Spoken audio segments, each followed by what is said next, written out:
네, 두 분과 함께합니다. 박성태의 사랑과 사회연구소 연구실장 모셨습니다. 어서 오세요. 안녕하세요. 그리고 미디어 오늘의 노지민 기자 모셨습니다. 어서 오세요. 안녕하세요. 네, 두 분 일주일 잘 지내셨죠? 왜 대답이 네. 없어요? 잘 지낸 게 맞는가 고민하고 있었습니다. 그래요? 반추할 어떤 이런 시점에 도달하신 겁니까? 그럼요. 네, 지나온 나이 나날이 어땠는가? 네. 일단 오늘까지 살아있으면 잘 어감이 지낸 좀 거예요. 이상하다. 근데. 지나온 나날. 알겠습니다. 박성태 실장의 발제로 시작을 해보겠습니다. 예, 자, 제가 배추 얘기를 좀 여쭤봐야 될 것 같은데 과거에 그렇죠. 몸담으셨던 제 전 직장에서 있었던 JTBC에서. 일인데 예. 자막이 잘못 나가면서 좀 논란이 됐습니다. 네. 그 영상이 이제 준비가 좀 됐는데 지난 25일 윤석열 대통령이 의정부에 있는 시장에 가서 시장 상인들과 나눈 얘기를 네. 자막을 입혀서 유튜브로 방송 온에어는 안 됐습니다. 유튜브로 보낸 영상 하나였는데 네. 요거 가지고 좀 논란이 됐습니다. 먼저 윤석열 대통령이 딱 뭐라고 했는지를 잠깐 다시 들어보겠습니다. 네. 새해 건강하시고 돈 많이 받으세요. 정부가 하여튼 여러분 배추 오르게 많이 힘껏하겠습니다. 예. 지금 이제 매출 오르게라고 했는데 제가 여러 번 들어봤는데 이게 배추 오르게라고도 들려요. 그리고 화면 하단에 보면 뭐 배추 같은 농산물이 좀 있습니다. 그래서 이게 제2의 바이든 날리면이 되는 겁니까 이러면? 그래서 이제 제작자가 제가 알기로는 제작자가 일단 유튜브로 만드는 거여서 듣고 배추 오르게라고 했나 보다라고 썼는데 국민의힘에서 매출 오르게다. 의도적으로 잘못 썼다. 그러니까 배추 오르게로 하면 물가를 오르게 이렇게 오해될 수가 있는데 악의적으로 그렇게 했다라고 주장을 한 겁니다. 사실 뭐 어떻게 굳이 해석한다면 또 이런 면도 가능해요. 배추값 오르게 하겠다. 이런 거는 그냥 그러면 장사가 또 배추값이 오르면 어쨌든 상인 입장에서는 약간은 도움이 되지 않습니까? 그래서 그런 의도로 해석이 가능한데 일부 커뮤니티나 야당 인사들이 배추 오르게 물가 오르게 이게 말이 되냐 하면서 그러니까. 논란이 됐었습니다. 아니 그러니까 아무래도 이제 발언의 맥락이라는 게 있잖아요. 네. 발언의 맥락이라고 했는데 아무래도 배추 오르게 한다라는 저게 말이 되는 얘기일까라는 생각을 해볼 수 있는 거 아닐까요? 물론 그런 자막 생각은 작업을 할 때. 생각은 해볼 수 있는데 사실 바이든 날리면에서 볼 때 많은 분들이 이게 날리면이면 어법에 맞지 않다. 말이 되냐. 근데 이제 그렇게 됐잖아요. 정정 보도까지 해야 되는. 그래서 사실 뭐 보통 사람도 마찬가지입니다. 정확히 어법에 맞게 얘기하는 건 아니거든요. 엄밀하게 판정할 수 없다 했죠. 그렇죠. 법원 판단은. 그렇죠. 판정할 수 없다 했는데 일단 그런 것들 때문에 들리는 대로 한 것으로 보입니다. 아무튼 그런데 이런 실수가 많아요 방송에서? 있을 수 있죠. 그래요? 근데 이제 예를 들어서 온에어로 뉴스로 나가거나 온에어로 나가는 자막이나 이런 것들은 여러 명이 교차 검증을 합니다. 일단 제작자가 더 꼼꼼히 보기도 하고 데스크가 보기도 하고 또 이게 제작 부서로 가면 그러니까 PD들 뉴스 편집부라고 하는데 거기서 가면 거기에 PD가 또 들어보고 AD가 들어봅니다. 네. 그래서 여러 명이 검증을 하니까 이게 되는데 이제 유튜브는 아무래도 좀 그런 게 덜 되게 됐어요. 시스템이. 예, 이게 네네네. 메인 뉴스에 나가는 것들은 공식적으로 여러 번 검증을 해서 이런 실수를 최대한 줄이는데 예를 들어서 그럴 수 있잖아요. 뭐 10번을 교차 검증을 한다. 그럼 실수 나올 확률을 뭐 1% 이하로 줄일 수 있겠죠. 그런데 5번을 한다. 그러면 실수 나올률이 뭐 1% 정도 되거나. 근데 뭐 계속 언제까지 검증만 할 수는 없잖아요. 뉴스 바쁜데. 사실 근데 이제 저기 뭐냐면 방송에서도 유튜브가 아니라 방송에도 이제 가끔 어이없는 실수가 나올 때가 종종 있잖아요. 뭐 엉뚱한 사진이 실린다거나 뭐 이런 경우도 있긴 있었으니까. 근데 아무튼 그래서 사과했고 바로 잡았잖아요. 그래서 JTBC에서 바로 메인 뉴스에서 앵커가 사과까지 했습니다. 그런 일은 사실 웬만하면 방송국들이 다른 데도 다 마찬가지지만 이건 우리가 잘못했다라고 생각하는 거 아니면 잘 하지 않거든요. 뉴스의 권위와도 연관된 거기 때문에 그래서 오해 소지가 있었기 때문에 자막 실수지만 더구나 유튜브 영상 자막이지만 사과를 했는데 국민의힘은 의도적인 자막 조작이다. 조작이 강하게 의심되고 있다. 이러면서 뭐 명예훼손 혐의로 고발을 하겠다라고 하고 있습니다. 그러니까 천년소금님이 지금 댓글 달아준 것도 본데 이걸 가지고 소송을 해야 하냐. 뭐 이런 지금 댓글을 달아주셨거든요. 예. 소송까지 가야 되는 겁니까 이게?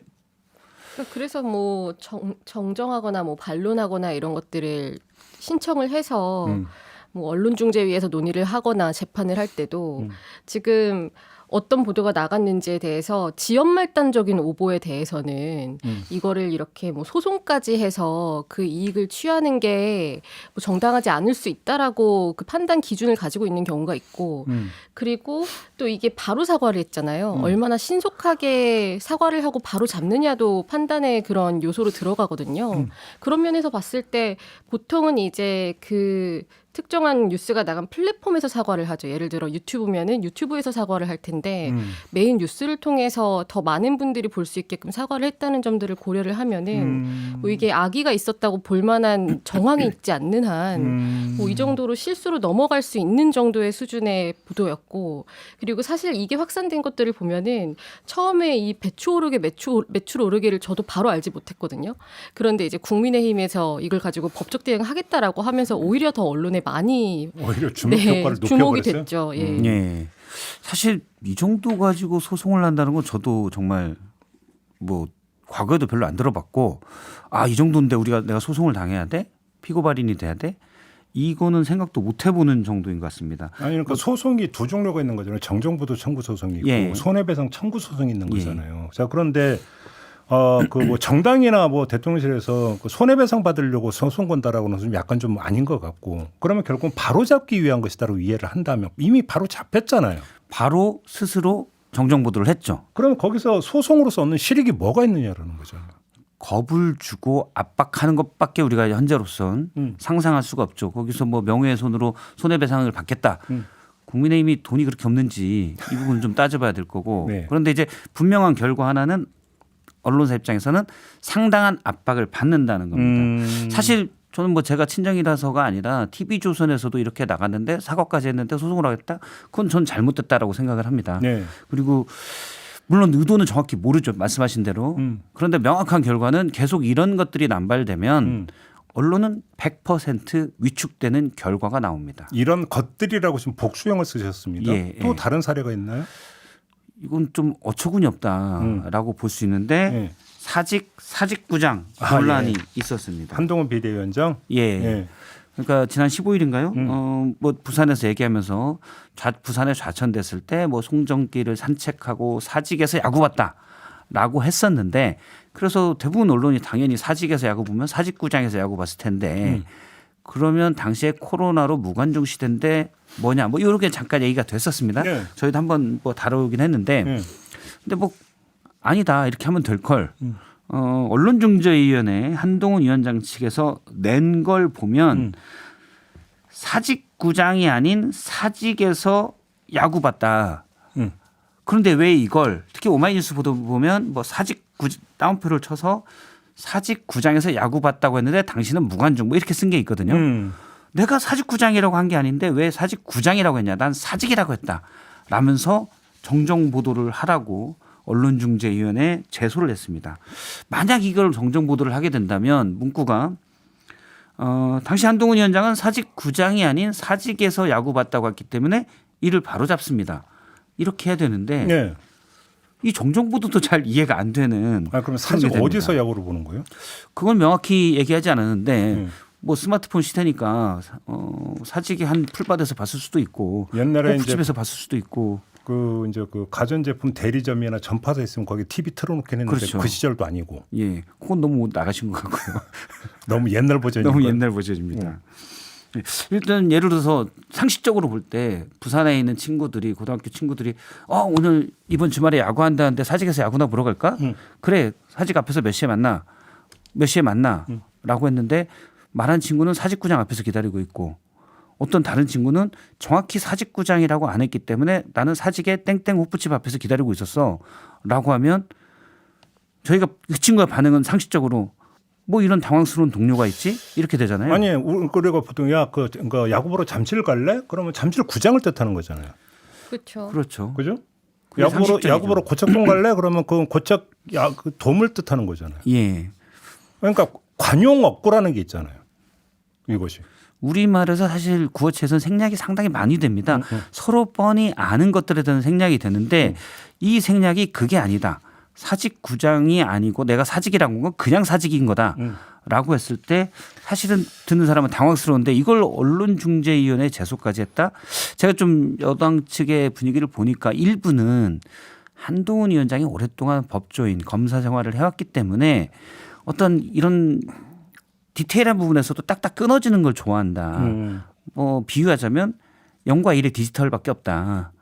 이런 또 해석을 하는 분도 있더라고요. 그래서 이건 좀 언중이 죄송은 너무 나갔다는 얘기도 있는데 상식적으로도 이런 식이면 기사를 다 쓰지 말라는 거죠. 그러니까 제가 좀 기억이 나는 뉴스가 한동훈 비대위원장이 취임한 직후에 나왔던 뉴스가 이제 가짜 뉴스에 신속하게 적극 대응하기로 했다. 국민의힘에서 이런 보도가 있었던 게 있었던 거거든요. 뭐 그거는 그렇다고 치는데 그것도 대상이 꼭 사안이 있는 거잖아요. 이건 좀 너무 뭐한 거 아니냐.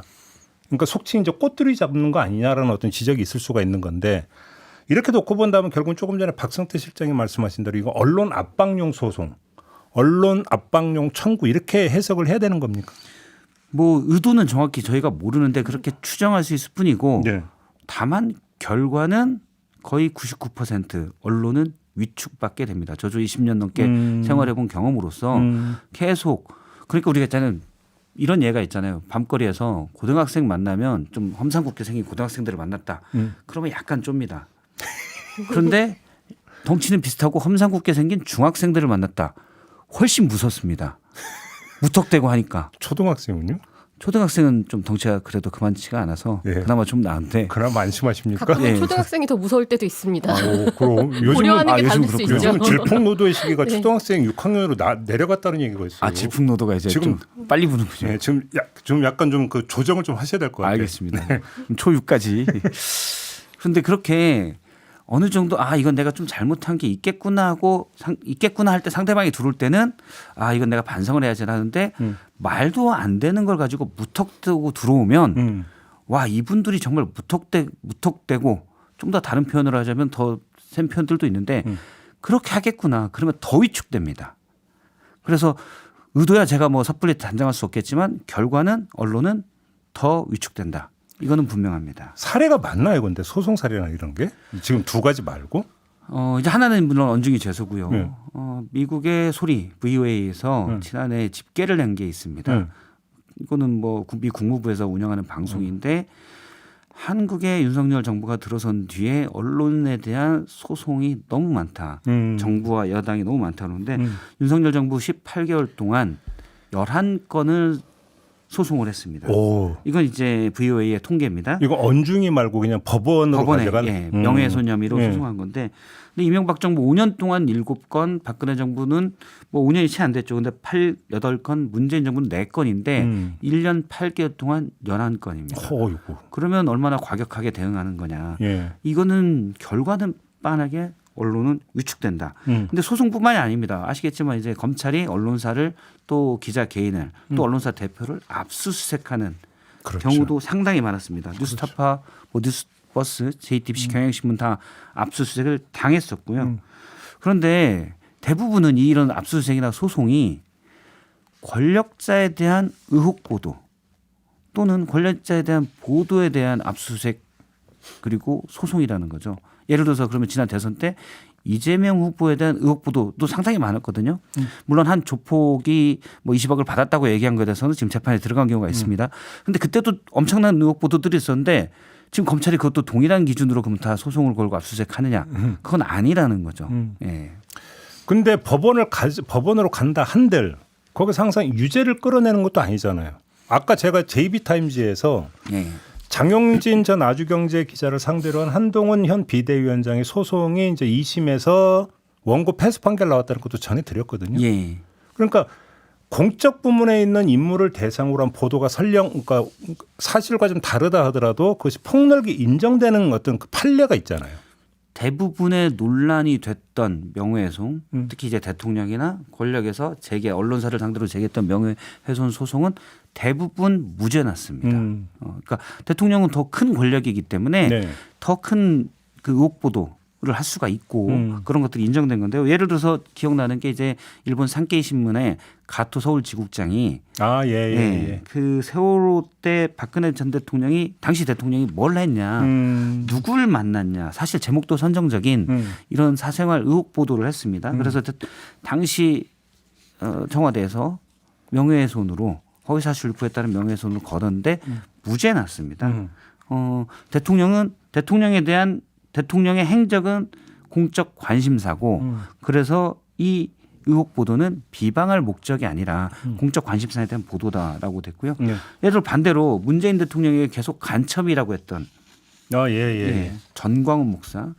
근데 이것도 이제 사실을 한 게 아니라 의견 개진일 뿐이다라고 해서 무죄가 났습니다. 이렇게 뭐 사실을 좌우를 가리지 않고 대법원은 의혹 보도나 이런 것들에 대해서 대부분 무죄 판결을 내렸는데 중요한 건 뭐냐면 이게 시간이 오래 걸리잖아요. 언론사나 기자 개인은 이렇게 소송을 당하면 상당히 성가시고 비용도 들고 그렇기 때문에 움츠러들 수밖에 없습니다. 그러니까. 그다음에 또 그 핵심적인 문제가 명예훼손 같은 경우는 아마 우리나라만 이게 형사범으로 하는 걸로 그러니까 다른 나라는 다 이게 민사소송 대상 아닙니까? 그렇죠. 형사가 아니라 그렇죠. 민사로 합니다. 그러니까 법정에서 다투지 검사가 가서 뭐 압수수색하고 그럴 일은 없습니다. 네. 미국은 다 민사고요. 그다음에 명예훼손에 대해서 아예 형사법적으로는 영국은 아예 폐지를 했고 일본은 이제 친고죄 정도로 두고 있습니다. 대부분 세계에서 이제 명예훼손에 관련된 소송을 특히 형사적으로는 다 폐지하는 추세인데 우리나라 검찰은 일단 제일 부지런하게 뛰고 있는 걸로 보입니다. 그러니까 IFJ라고 이제 국제 기자 연맹인가 여기도 있는데 이제 그 어떤 이 명예훼손을 형사로 규율하는 것은 좀 문제가 있다. 폐지해야 되는 거 아니냐 이런 입장도 여러 번 발표했던 걸로 제가 그렇게 기억을 하고 있거든요. 게다가 우리나라는 사실적시 명예훼손도 처벌이 될 수 있기 때문에. 그렇죠. 그리고 이제 이게 전략적 봉쇄라고 그러는데 언론사를 상대로 권력이든 또는 기업이든 자꾸 소송을 걸면 기업이나 정부는 사실 뭐 세금으로 소송을 걸고 기업은 자체 법인의 그 자금으로 소송을 걸지 않습니까? 그러면 개인이나 언론사는 사실 재정도 열악한데 비용이 들고 막아야 되고 개인도 개인 들어서 변호사를 사거나 이런 막아야 되기 때문에 움츠러들어요. 이래서 전략적 봉쇄라고 하는데 미국에서는 이런 것들을 상당히 못하게 합니다. 언론의 자유를 위축시킨다고. 그러니까요. 그 대통령실 고위 관계자라는 그 이름으로 해서 언론에 인터뷰한 것 중에 이번 배추 그 논란 이후에 한도를 넘어섰거나 금도를 넘어섰다고 보이는 부분이 있을 수 있다 이런 표현을 했거든요. 그런데 이제 과거에 정치인들이 언론 대상으로 소송한 것들을 보면은 일단 이 소송을 하는 것 자체가 굉장히 정치인으로서 덕목이 맞느냐라고 비판을 받았던 때가 있고 기자 개인을 대상으로 소송하는 것이 또 맞느냐라는 논쟁이 있었는데 지금은 이제 기자 개인에 대해서 소송을 정치인들이 거는 게 너무 아무렇지 않아진 거예요. 그렇죠. 여기는 또 이런 문제도 있어요. 이제 과거 그 박원순 그 국정원이 박원순 서울시장 저거라면서 뭐 광고 이런 걸 알아봤다고 해가지고 보도가 나왔고 국정원이 이거를 이제 그 소송을 건 적이 있었어요. 그런데 그때 제 기억이 맞다면 국정원이라는 정부 부처는 그 명예훼손의 당사자가 되지 못한다. 이런 어떤 법원의 판단이 있었던 걸로 제가 기억을 하거든요. 자, 그러면 예를 들어서 이런 거지. 대통령은 개인이냐 아니면 정부 기관이냐. 엄연하게 대통령도 헌법 기관이잖아요. 이렇게 놓고 본다면. 그러면 명확하다고 보고 장관은 그럼 어떻게 받을 것이냐. 또 이런 문제가 이제 따라붙게 되는 거거든요. 그러니까 따지고 들어가면 그 짚어야 될 점이 한두 가지가 아닌 거죠.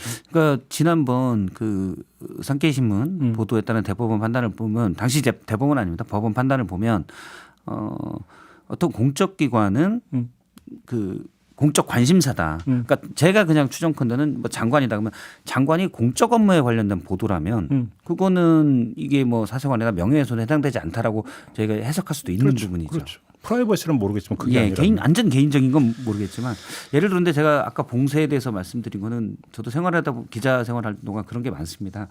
그러니까 몇몇 정치인이 있어요. 좀 불리한 기사 뻔한데 내용은 의혹이나 또는 잘못한 일에 대해서 기사 뻔한데 쓰면 밤에 전화가 옵니다. 전화가 와서 한 거의 2시간 동안 그게 아니라고 얘기를 해요.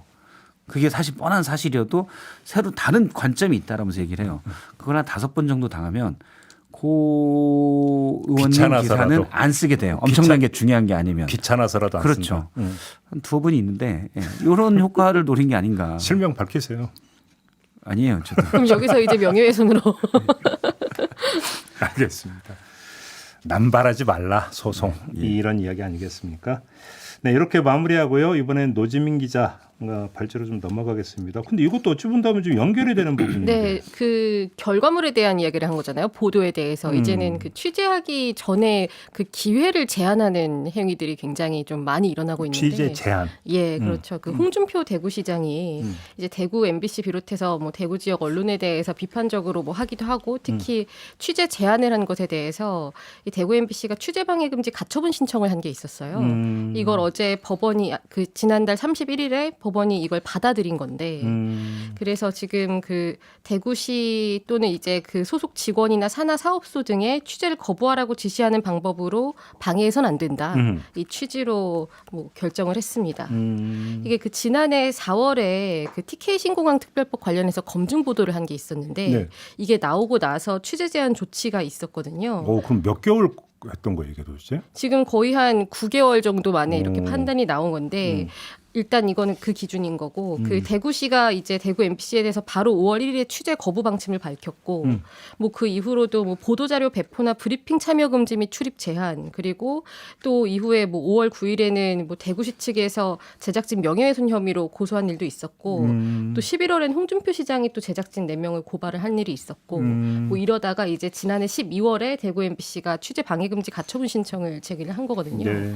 그래서 여기에서 재판부가 이렇게 결정한 것 중에서 그 판결문 중에서 일부만 보면은 이 취재의 자유 및 취재한 정보에 대해서 보도의 자유, 정보원에 대해서 자유로이 접근할 권리가 심각하게 침해됐다.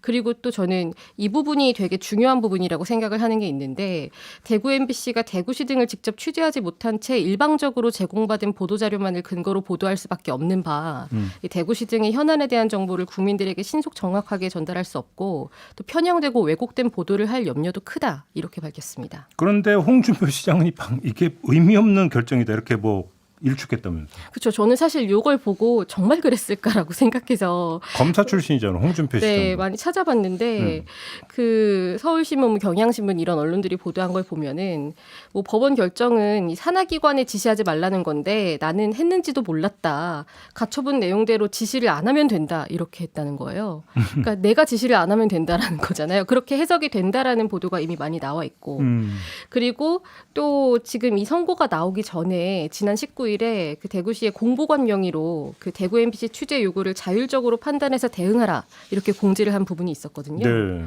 그런데 뭐 이것에 대해서도 뭐 이걸 그 공보관 개인으로 볼 수는 없다는 취지로 또 법원이 판단을 했습니다. 아 근데 그러니까 발언 이건 이미 다 알려졌던 거 아니었어요? 네, 뭐 여러 가지 일들이 있지만 그냥 딱 하나만 보면서 좀 말씀을 드리면 그 대구시 홈페이지에 보도 자료가 있어요. 이게 제목이 홍준표 대구광역시장하고 이 따옴표 사이에 취재의 자유가 있다면 취재 거부의 자유도 있다. 이렇게 보도 자료가 나온 적이 있습니다. 근데 그것도 약간 제가 볼 때는 아니 민간인이라면 그런 얘기할 수 있어요. 취재 거부의 자유가 있다. 네. 그렇죠?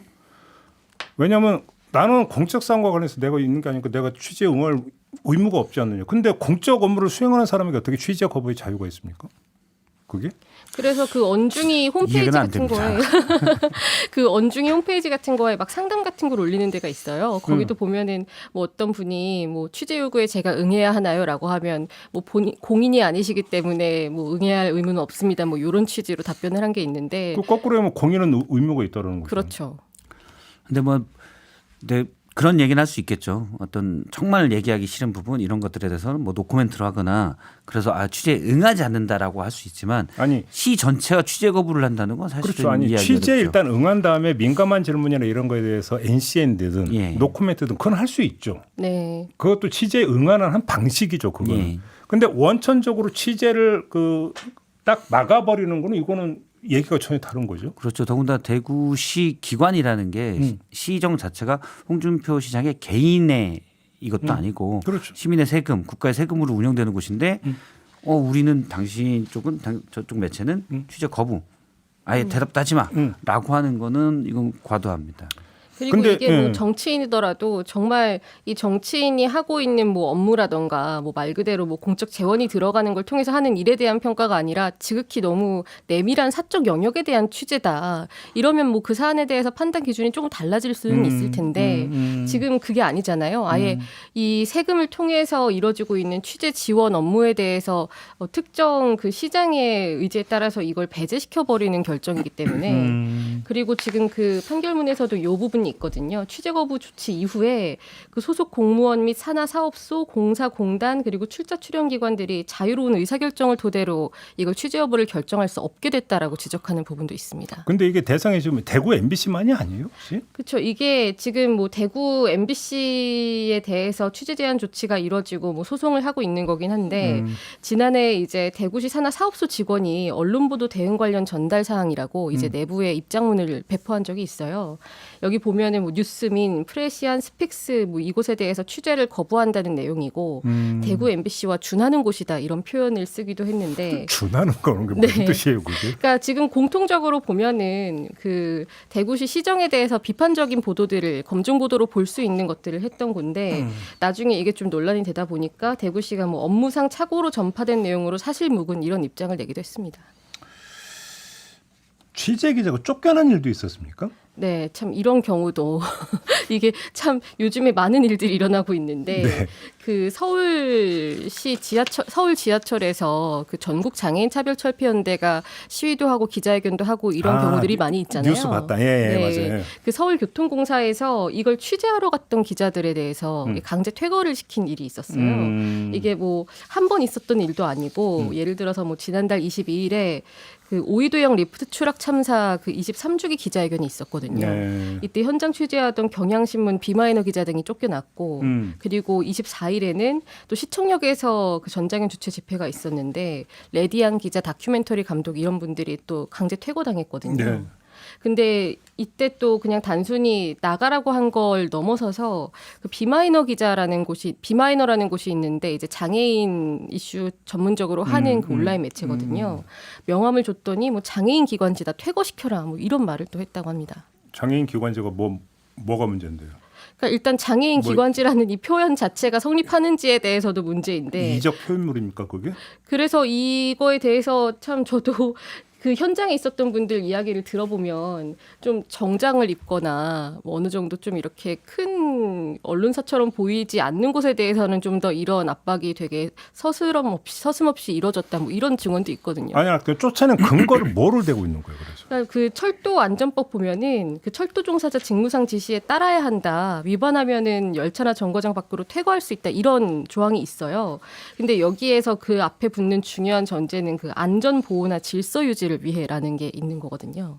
그리고 퇴거 조치 가능한 경우들이 좀 명시가 돼 있는 걸 보면은 뭐 위해 물품 휴대하거나 또 뭐 운송 금지하는 위험물 운송하거나 뭐 이런 것들이 있고 또 그리고 한 가지는 그 영업시설이자 영업재산이라서 여길 공중이용시설로 보기 어렵다 이런 입장을 내기도 했습니다. 근데 이 서울교통공사가 서울 역사에 대해서 이게 영업재산이기 때문에 공중이용시설로 보기 어렵다라는 걸 뭐 반박할 만한 지적들이 많이 나오면서 이게 위법한 퇴거 조치라는 그 지적도 많이 나오고 있죠. 이제 어록을 따라가면 이런 거네요. 참 기자 해먹기 힘들다. 내지 내가 이러려고 기자가 됐나. 뭐 이런 거 아닙니까? 그러니까 예를 들어서 돌아가는 상황이? 그렇죠. 위험시설 얘기를 하지만 서울교통공사가 전장현을 내쫓는 국면이었잖아요. 그런데 일부 매체가 저 매체들은 전장현 쪽이야라고 서울교통공사가 쫓아낸 그거죠. 모습이 되기 그러니까 때문에 핵심이 그거죠. 그렇죠. 이미 뭐 장애인 기관지다라고 하는 게 그런 거죠. 끼리끼리 아니냐 이거죠. 그러니까. 예. 그런 거는 서울교통공사도 말 그대로 공사인데 자기들의 입장을 유리하게 보여줄 매체들만 접근을 허용한다? 아니 이건 그거는 말이 안 되죠. 판단하면 논조 검열인 거죠. 그러니까. 예. 그 니네 매체가 논조가 이러니까 취재 응하실 수 없어. 그건 논조 검열이죠. 간단히 얘기하면. 예. 지금 근데 이렇게 지금 이 최근에 이뤄지고 있는 일련의 뭐 언론 관련된 뭐 탄압이라고 불리는 논란들 그리고 또 취재 제한이 되거나 이런 사례들을 보면은 좀 특정 매체에 많이 집중이 돼 있는 경우들이 있고 그리고 이 언론은 어떤 언론이다라고 규정을 하면서 이 비판을 정당화하는 주장들이 되게 많이 나오고 있거든요. 네. 이런 무턱대고 언론의 자유를 압박하거나 취재 거부를 하거나 특히 윗단에서 용산이나 앞서 이제 대구시면은 홍준표 시장이 직접 이런 게 위험한 게 밑에서 그러면 기관이나 정부나 이쪽에 안 맞는 데를 더 과격할 때 할 때 위에서 잘 본다고 착각하는 거예요. 뭐 착각이 아닐 수도 있고요. 그러면 더 밑에 실무자들이 더 과잉 대응을 합니다. 위에서 이런 시각을 갖고 있기 때문에 내가 이렇게 대응해야 내가 더 잘 보일 수 있어. 이런 게 더 확장되고 그런다는 거죠. 이게 더 위험한 거예요. 그렇죠. 그러니까 트럼프 시절에 그 트럼프하고 이제 CNN하고의 관계는 예. 워낙 유명한 관계다, 앙숙이다 보니까 쫓아낸 적이 있었잖아요, 백악관에서. 그렇죠. 네. 그러면 뭐 미국이나 우리나라가 다르게 뭐냐라는 얘기를 할 수도 있겠지만 그다음에 바로 또 출입하지 않았습니까, CNN 기자는? 제가 얼마 정도인지는 모르겠는데 아무튼 꽤 오랫동안은 출입이 금지당했었습니다. 그리고 그래요? 트럼프는 대놓고 CNN을 이제 막 싸우는 영상을 손가락질하면 올리고 막 이러면서. 예. 근데 그렇게 되면 그렇죠. 밑에서 트럼프뿐만 아니라 밑에 있는 사람들도 트럼프에게 잘 보이기 위해서 CNN을 또 함부로 대한다든지 그런 일이 벌어진다는 거죠. 네. 그리고 이런 일이 있을 때 좀 다른 언론 같은 경우 뭐 예를 들어 평소에 논조가 다르다거나 가치 판단을 좀 다르게 하는 매체이더라도 미국 같은 경우에는 그 CNN 기자 쫓겨난다거나 뭐 트럼프가 특정 매체에 대해서 트럼프 전 대통령이 특정 매체에 대해서 뭐 탄압으로 보일 수 있다라는 그런 일들이 있었을 때 다 같이 굉장히 비판적인 보도를 했었거든요. 언론이 공동 대응을 하죠. 네. 그런데 지금은 그런 공동 대응이 보이지 않는 게 이걸 시행을 하는 쪽에서는 조금 더 해도 되는구나. 그게 라고 생각을 할 수 있는 게 문제죠, 문제인 거죠. 사실은. 예. 예. 그게 지금 노재민 기자가 지적한 게 저는 지금 지금을 관통하고 있는 핵심적 언론 문제라고 보는데 언론사에 있어서 어떤 언론의 취재보도 윤리, 그다음에 언론인으로서의 규율 이런 것들에 대한 최소한의 공감대를 가지고 여기에 어떤 선을 넘은 것이라고 한다면 언론 단체나 이런 데서 공동 대응하는 모습들이 지금 전혀 나오질 않고 있다는. 오히려 언론 스스로 상대 언론을 정파적 관점에 입각해서 해석을 해가지고 규정해버리고 거기서 호불호를 정해버리는. 이게 제가 볼 때는 가장 본질적인 문제인 것 같긴 해요. 사실 언론이 지금 노지민 기자 얘기한 대로 상식에 대해서는 공동의 입장을 보여야 되는데 네. 사실 정파적 입장이 많기 때문에 그러니까요. 사실 유권자들이나 이 언론을 접한 사람들은 대체 뭐가 옳은 거야? 라고 이제 의심하게 되죠. 그러니까 이런 짓 하면 그래도 우리 편 언론이 나 편들어 줄 거야라는 믿음을 갖고 하니까 더 이러는 거 아닙니까? 사실은 그게 문제인 거죠. 그러니까 꼭 적극적으로 편을 들지 않아도 적극적으로 보도하지 않는 것도 그러니까 네. 취재의 자유도 보도의 자유도 많이 지금 억압되고 있다. 오늘의 결론은 이렇게 내려야 될 것 같네요. 그렇죠? 네. 씁쓸하지만 현실이 이렇다는 점을 확인하면서 오늘 언론 어때는 마무리하도록 하겠습니다. 두 분 고생하셨고요. 저도 함께 물러가겠습니다. 고맙습니다. 고맙습니다. 고맙습니다.